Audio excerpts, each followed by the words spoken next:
Hello, class 8th. Today we will do chapter 7 Education and British Rule. तो अब हम बात करेंगे कि जब ब्रिटिशर्स थे यहाँ पर हमारे इंडिया में तो किस तरीके का एजुकेशन सिस्टम वो लेकर आए। हम इस बारे में भी बात करेंगे कि ब्रिटिशर्स के आने से पहले हमारा एजुकेशन सिस्टम कैसा था, क्या क्या चेंजेस ब्रिटिशर्स लेकर आए। चलिए, it is on page number 53 indigenous educational system.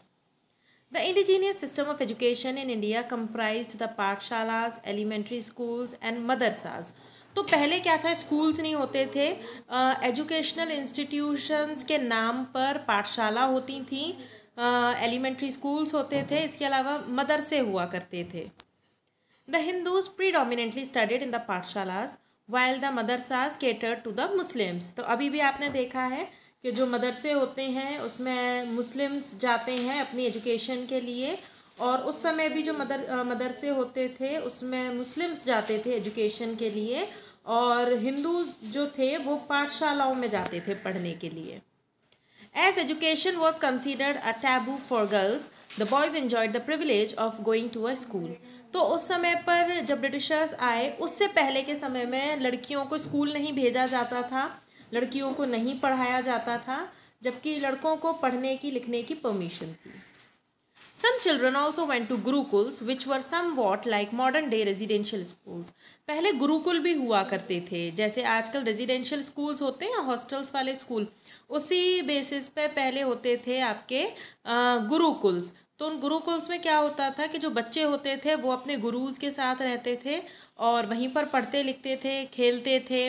इसके अलावा उनका जो खाना वगैरह होता था वहीं पर होता था गुरुकुल में, और जो वहाँ पर खाना बनाते थे, जो अपने डेली एक्टिविटीज़ करते थे, डे टू डे काम करते थे, वो वहाँ पर सब बच्चे ही किया करते थे। The education imparted in these places did not have a fixed syllabus. In the Gurukul system, teaching was mainly based upon religious scriptures.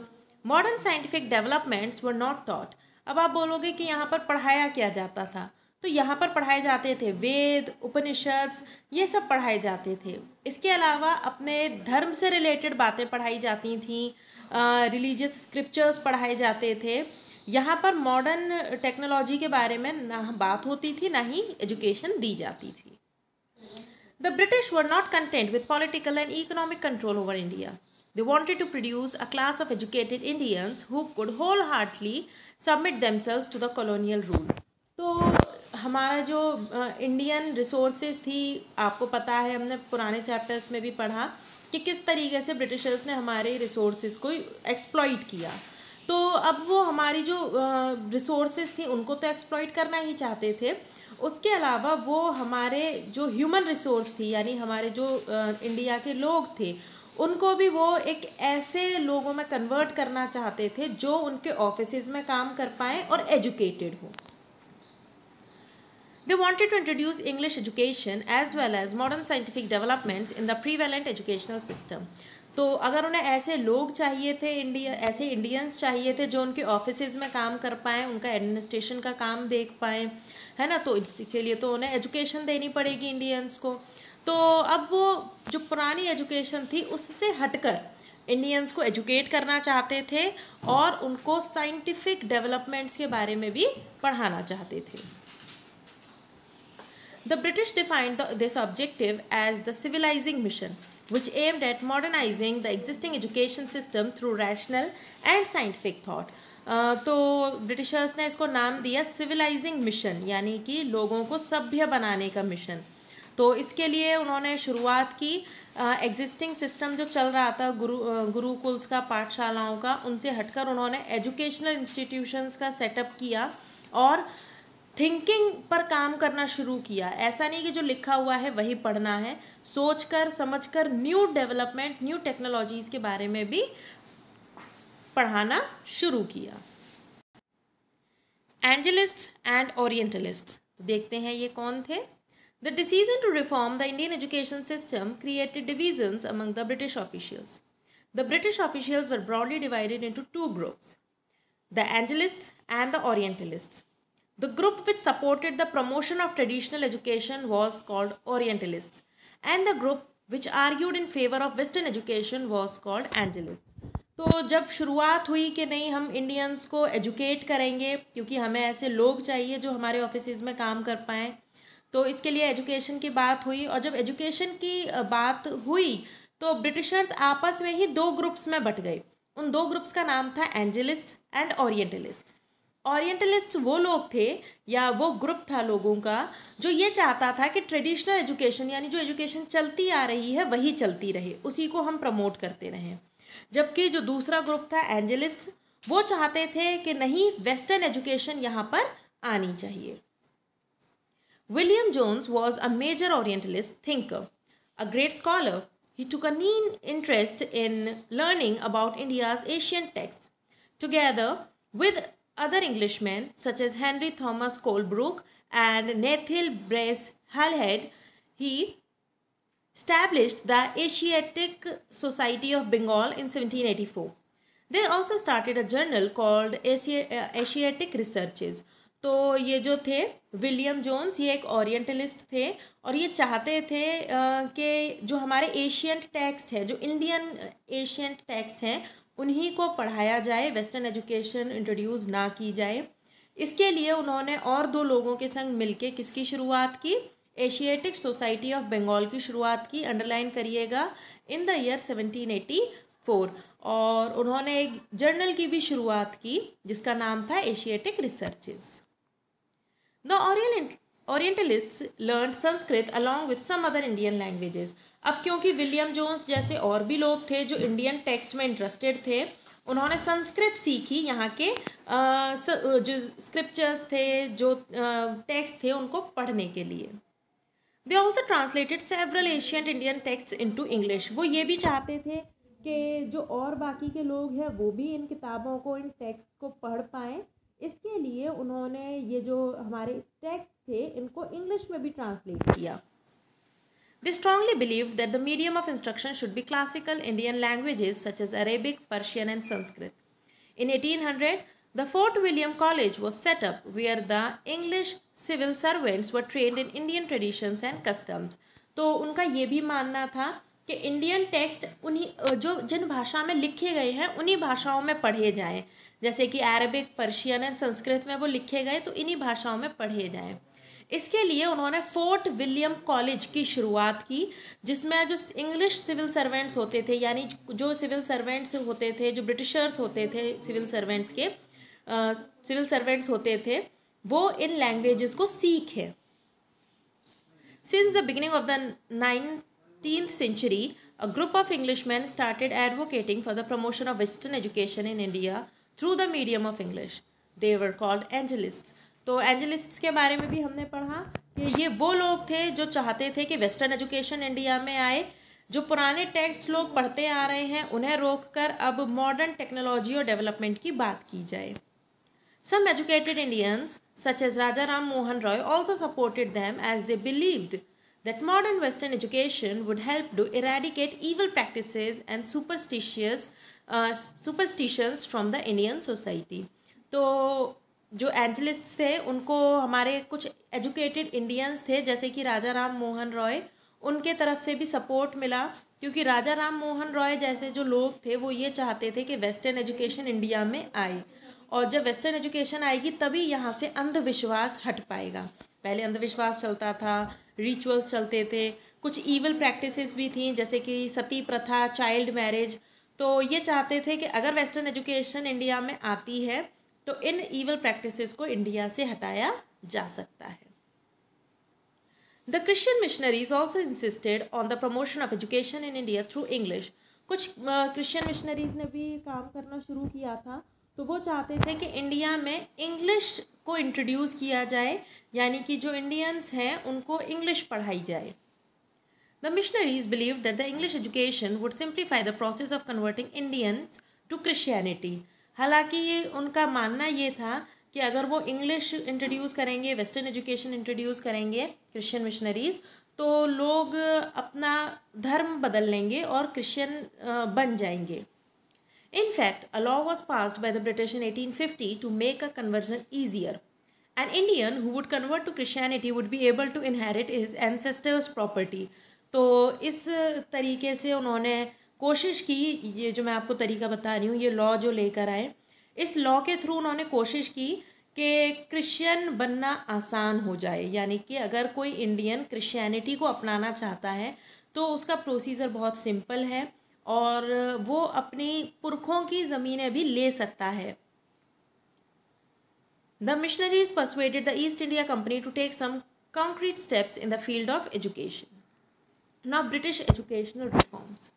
The British introduced educational reforms to create an educated class of Indians who would help them in day-to-day administrative functions. तो मैंने जैसा कि आपको पहले भी बताया कि Britishers का जो एम था लोगों को एजुकेट करने के लिए, वो ये था कि अगर लोग एजुकेटेड होंगे तो उनके एडमिनिस्ट्रेशन के काम में मदद मिलेगी, उन्हें कुछ पढ़े लिखे इंडियंस मिलेंगे जो कि मेहनत और लगन से काम करके उनके ऑफिसेज में काम करेंगे।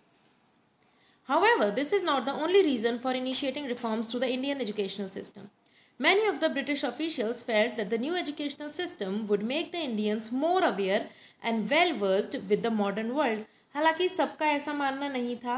एक और रीज़न ये भी था कि ब्रिटिश ऑफिशियल्स का मानना था कि अगर हम वेस्टर्न एजुकेशन इंडिया में लेकर आते हैं तो यहाँ के लोग पढ़ेंगे लिखेंगे और मॉडर्न वर्ल्ड के बारे में जानेंगे कि दुनिया में हो क्या रहा है। The Christian missionaries believed that Western education would bring natives closer to the British way of life. इसके अलावा वो ये भी समझते थे कि अगर हम वेस्टर्न एजुकेशन इंडिया में लेकर आते हैं तो हमारे रहन सहन को इंडियंस ज़्यादा अच्छे से समझ पाएंगे। इसके लिए वो एक्ट लेकर आए, charter act 1813। The Charter Act of 1813 granted the East India Company a sum of 1 lakh rupees for the promotion of education. तो ये जो चार्टर एक्ट था 1813 का, इसमें उन्हें 1 लाख रुपया मिल रहा था, 1 लाख रुपया मिल रहा था। तो 1 लाख काफ़ी होता था उस समय पर। तो ये जो 1 लाख अमाउंट था ये उन्हें मिल रहा था इंडिया में एजुकेशन को प्रमोट करने के लिए। However, the act did not clearly mention the medium of education to be followed. James Mill and Thomas Babington Macaulay were notable Angelists. Mill proposed that the aim of education should be to teach what is useful and practical. तो James मिल का मानना था कि जो भी पढ़ाया जाए वो प्रैक्टिकल हो और लोगों के काम में आए, उनकी डे टू डे लाइफ में वो एजुकेशन काम में आनी चाहिए। He believed that Indians should be made familiar with the scientific and technological advancements which the West had achieved. वो चाहते थे कि इंडियंस भी इस बारे में जाने कि बाहर की दुनिया में क्या चल रहा है, इंडस्ट्रियल रेवोल्यूशन क्या था, किस तरीके से मशीनें आई। जब इंडियंस इस बारे में जानेंगे तभी तो वो देख पाएंगे कि बाहर दुनिया में कितनी तरक्की हो चुकी है। Macaulay, who came to India as a member of the Governor General's Council, strongly advocated the exposure of Indians to English and Western education. Macaulay's Minute. Macaulay submitted a memorandum on the Indian educational system, which is known as Macaulay's Minute. तो इन्होंने एक memorandum तैयार किया जो इसमें Indian educational system के बारे में बात हुई थी। Lord Macaulay did not support Oriental learning and strongly advocated the introduction of Western education in India. तो जैसे हमने पहले भी बात की, जो लॉर्ड मकाले थे ये वेस्टर्न एजुकेशन को सपोर्ट कर रहे थे इंडिया में। On the basis of this memorandum, the English Education Act was introduced in 1835. With funds allocated for the development of Western education in India, many new institutions catering to higher education were established. तो funds आए यानी कि पैसा आया, पैसा allot हुआ और जब अमाउंट आया तो भाई अमाउंट के साथ साथ बने हायर एजुकेशन के लिए institutions. The medium of instruction in these institution was English. तो यहाँ पर किस में पढ़ाया जाता था, किस लैंग्वेज में? इंग्लिश लैंग्वेज में पढ़ाया जाता था। The emphasize on higher education resulted in elementary education taking a back seat.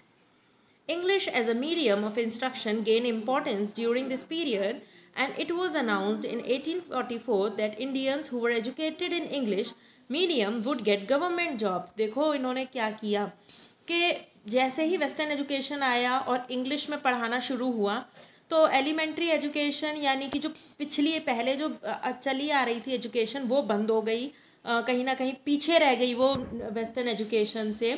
और जो वेस्टर्न एजुकेशन थी, जो इंग्लिश भाषा में पढ़ाई जा रही थी, वो प्रमोट होने लगी। दूसरा, इन्होंने एक अनाउंसमेंट किया 1844 में, जिसमें उन इंडियंस को सरकारी नौकरी मिलेगी जो इंग्लिश भाषा को पढ़ेंगे। The desire for government jobs led to English medium schools gaining prominence, while simultaneously the vernacular schools became less popular. तो वर्नाकुलर होता है वहाँ की लोकल लैंग्वेज। तो वर्नाकुलर लैंग्वेज यानी कि लोकल लैंग्वेज में जो जो स्कूल्स पढ़ाते थे उनमें कमी आई, वो कम पॉपुलर होने लगे। का मतलब वहाँ से लोग हटने लगे और कहाँ पहुँचने लगे, ऐसे स्कूल्स में पहुँचने लगे, ऐसे इंस्टीट्यूशंस में पहुँचने लगे जहाँ पर इंग्लिश में पढ़ाया जाता था, क्योंकि सरकारी नौकरी तो सबको चाहिए थी उस समय पर भी। अब होती है शुरुआत वुड्स डिस्पैच की। In 1854, the British decided to create a formal education system in India, which included schools and universities.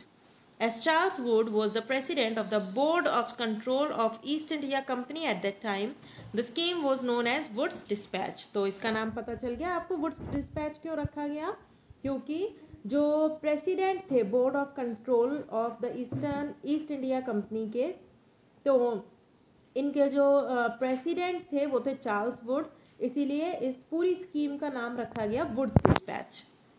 The chief objective was to outline an educational policy for India. It came up with some recommendations, तो कुछ changes होकर आया ये। It emphasised the practical benefits of the system of European learning. It believed that exposure to the European way of life would make Indians aware of their lifestyles. तो इसमें बात की गई कि अगर वेस्टर्न एजुकेशन यहाँ पर आती है, यूरोपियन लर्निंग यहाँ पर होती है, तो इंडियंस काफ़ी कुछ जान पाएंगे हमारे कल्चर के बारे में, हमारी लाइफस्टाइल के बारे में, हमारी का मतलब ब्रिटिशर्स की लाइफस्टाइल के बारे में। तो इसलिए भी वो चाहते थे कि इंडियंस इंग्लिश भाषा में पढ़ना शुरू करें, इसके अलावा वेस्टर्न एजुकेशन को भी स्टडी करें। Wood's dispatch also believed that European learning would create a class of educated Indians who could be recruited as civil servants. तो वो ये भी चाहते थे कि जब लोग पढ़े लिखे होंगे तो वो सिविल सर्वेंट्स की तरह भी इनके साथ काम कर पाएंगे। Following the recommendations made by Wood's dispatch, several measures were taken to improve the education system in India. A network of educational institutions from the primary to the university level was established. तो यहाँ पर शुरुआत की गई primary level से, और primary level से लेकर यूनिवर्सिटी लेवल तक इंस्टीट्यूशंस एस्टैब्लिश किए गए। The medium of instruction for primary classes was vernacular and for higher classes was English. तो जो छोटी क्लासेस होती थी, प्राइमरी क्लासेस होती थी, उसमें तो लोकल भाषा में पढ़ाया जाता था, यानी वर्नाकुलर लैंग्वेज में पढ़ाया जाता था। पर जैसे जैसे क्लासेस बढ़ती जाती थी और हायर एजुकेशन की तरफ बच्चे बढ़ते थे तो उनको इंग्लिश पढ़ाई जाती थी। Teacher training as well as vocational training institutions were set up. A department of education was set up in all provinces to extend control over the matters regarding education. इसके अलावा एजुकेशन का एक अलग से department बनाया गया हर area के लिए। Grants were given to private institutions which provided a proper standard of education. इसके अलावा grants दी जाने लगी प्राइवेट इंस्टीट्यूशंस को भी, जिससे कि वो अपनी जो पढ़ाई का लेवल है उसको अच्छा कर पाएँ। In 1857, 3 new universities were opened at Calcutta, Bombay and Madras. Now new initiatives in the Indian educational system. Indian educational system. After 1854, the East India Company decided to take initiatives to improve vernacular education. To ensure order within the system, the company started imposing routines, establishing rules and ensuring regular inspections. तो जैसे जैसे education system में काम हुआ तो यहाँ पर regular inspections होने लगे और एजुकेशन के स्टैंडर्ड को बढ़ाने की कोशिशें की गई। A number of government pundits were appointed and given charge of 4 to 5 schools. इसके लिए गवर्नमेंट ने कुछ पंडित्स को अपॉइंट किया जिनके अंडर 4 से 5 स्कूल रहा करते थे। They were asked to visit schools and improve the standard of teaching. The gurus were asked to submit periodic reports. इसके अलावा अभी भी टेस्ट होते हैं ना, पीरियोडिक टेस्ट होते हैं, एग्जाम्स होते हैं, तो उस समय भी गुरुज को बोला गया कि आप पीरियोडिक रिपोर्ट दीजिए, बच्चे क्या पढ़ रहे हैं, कैसे पढ़ रहे हैं और आप लोग कैसे पढ़ा रहे हैं। Text books were introduced to expedite teaching.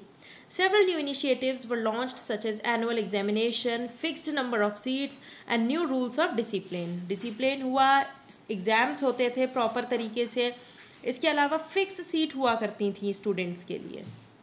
Students were asked to attend schools regularly. The inability to attend school was seen as indiscipline. और बच्चों से बोला जाता था जो स्टूडेंट्स थे कि आपको स्कूल रेगुलर अटेंड करना है, और अगर कोई स्कूल रेगुलर अटेंड नहीं करता था तो ये इनडिसिप्लिन माना जाता था. Schools which accepted the government's conditions were provided with grants. It became increasingly difficult for the independent institutions to compete with the schools running on government aid. Now, education after 1858. The government appointed a commission in 1882 under W. Hunter to evaluate the educational progress achieved after the recommendation of the Woods Dispatch. तो Woods Dispatch हमने पढ़ा. Woods Dispatch में कुछ recommendations उन्होंने दिए हुए थे कि किस तरीके से हम वेस्टर्न एजुकेशन यहाँ पर ला सकते हैं. तो इसके लिए उन्होंने W. हंटर के अंडर ये कमिटी बनाई जो कि इवेलुएट करती थी कि कितना प्रोग्रेस हुई है. The hunters commission was appointed by Lord Ripon. तो इसको अंडरलाइन करिएगा, लॉर्ड रिपन ने ये हंटर्स कमीशन अपॉइंट किया था. The commission's views were restricted to primary and secondary education. It acknowledged that female education had largely been ignored. तो इन्होंने ये भी देखा कि आप पहले भी हमने पढ़ा था ना कि गर्ल्स को स्कूल नहीं भेजा जाता था, तो फीमेल एजुकेशन को इन्होंने कंसीडर किया. The end of the 19th century witnessed great improvements in secondary and higher education. तो इनकी मेहनत सफल हुई और अच्छा खासा इम्प्रूवमेंट हुआ सेकेंडरी और हायर एजुकेशन में. The Punjab University was established in 1882, followed by the Allahabad University in 1887. इसको अंडरलाइन करिएगा कि पंजाब यूनिवर्सिटी इस्टेब्लिश हुई 1882 में और उसके बाद इलाहाबाद यूनिवर्सिटी हुई 1887 में. Now reformers and education. तो अभी हमने पढ़ा कुछ लोगों के बारे में जो ये चेंजेस लेकर आए. Social reformers such as Raja Ram Mohan Roy, Ishwar Chandra Vidyasagar and sir Syed Ahmed Khan strongly advocated the spread of education to eradicate social evils. तो राजा राम मोहन रॉय, ईश्वर चंद्र विद्यासागर और सर सैयद अहमद खान, इन लोगों का मानना था कि पढ़ाई लिखाई ही एक ऐसी चीज़ है, एजुकेशन ही एक ऐसी चीज़ है जिससे हम अपने जो बुराइयां हैं सोसाइटी में उनको ख़त्म कर सकते हैं और कुछ ईवल प्रैक्टिसेस जैसे सती प्रथा और चाइल्ड मैरिज जो थे उस समय पर उनको भी हम ख़त्म कर सकते हैं. राजा Ram Mohan Roy supported Western education and founded the Hindu College in Calcutta in 1817. Ishwar Chandra Vidyasagar strongly supported the cause of women's education. He became the principal of the Sanskrit College. Dayanand Saraswati founded the Arya Samaj and also set up schools. इसको underline करिएगा, दयानंद सरस्वती ने आर्य समाज की शुरुआत की थी और schools भी बनाए थे. Which promoted Western education as well as the study of the Vedas. तो देखिए इसकी खास बात ये थी कि यहाँ पर वेस्टर्न एजुकेशन भी पढ़ाई जाती थी, इसके अलावा वेदों की जानकारी भी दी जाती थी. The Theosophical Society founded by Annie Besant also set up schools for boys and girls. Now, agenda for national education. Many Indian thinkers were highly impressed with the success of mass education in Europe. They wanted the government to open more schools, colleges and universities. However, there were some Indians who were against Western education. तो जिस तरीके से तरक्की हो रही थी तो ये लोग चाहते थे कि और भी ज़्यादा इंस्टीट्यूशंस को सेटअप किया जाए, पर ऐसा नहीं था कि सारे लोग वेस्टर्न एजुकेशन के फेवर में थे, कुछ लोग वेस्टर्न एजुकेशन के खिलाफ भी थे. A new movement called the National Education Movement began in Rangpur. Satish Chandra Mukherjee founded the National Council of Education at Calcutta. Underline कर लीजिए इसको. Its aim was to impart education through the learner's vernacular language and at the same time teaching English. Kashi and Vidyapeeth and Jamia Millia Islamia were also based on the concept of national education. तो जो सतीश चंद्र मुखर्जी थे ये चाहते थे कि English भी पढ़ाई जाए, इसके अलावा लोकल लैंग्वेज भी पढ़ाई जानी चाहिए. इसके लिए काशी विद्यापीठ और जामिया मिलिया इस्लामिया जो अभी भी एक यूनिवर्सिटी है यहाँ इनकी शुरुआत हुई। Gandhi ji and Rabindranath Tagore were against the excessive dominance of western education too. Mahatma Gandhi and Nai Talim. Mahatma Gandhi believed that colonial education had enslaved the minds of the Indians. देखो, महात्मा गांधी का सोचने का अलग था तरीका। उन्हें लगता था कि अगर इंडियंस वेस्टर्न एजुकेशन ब्रिटिशर्स के हिसाब से सीखेंगे तो कहीं ना कहीं उनके दिमाग को कंट्रोल किया जाएगा, यानी ब्रिटिशर्स इंडियंस के माइंड को कंट्रोल करेंगे। He wanted a system of education which would help Indians regain their sense of dignity and pride. जबकि वो चाहते थे कि एक ऐसा एजुकेशन सिस्टम आए जिसमें वो अपने आप को समझ पाएँ, अपने कल्चर को समझ पाएँ और अपनी प्राइड को समझ पाएँ, अपनी डिग्निटी मेंटेन कर पाएँ, यानी खुद के बारे में पढ़ें। He felt that teaching and learning should take place in the vernacular languages as English was not in tune with the social surroundings. तो गांधी जी चाहते थे कि जो भी पढ़ाई लिखाई हो, जो भी एजुकेशन हो, वो लोकल लैंग्वेज में हो, ना कि इंग्लिश में हो, क्योंकि इंग्लिश उस समय लोगों के लिए बड़ी ही अलग चीज़ थी। Gandhi ji proposed a craft based education system known as Nai Talim. तो ये लेकर आए एक अलग एजुकेशन सिस्टम जिसका नाम था नई तालीम, यानी कि new education programme. Gandhi ji emphasised on practical knowledge. Gandhi ji चाहते थे प्रैक्टिकल नॉलेज मिले, अपने जीने के लिए ऐसी चीज़ें मिलें जो लोगों के डे टू डे एक्टिविटीज़ में काम में आए।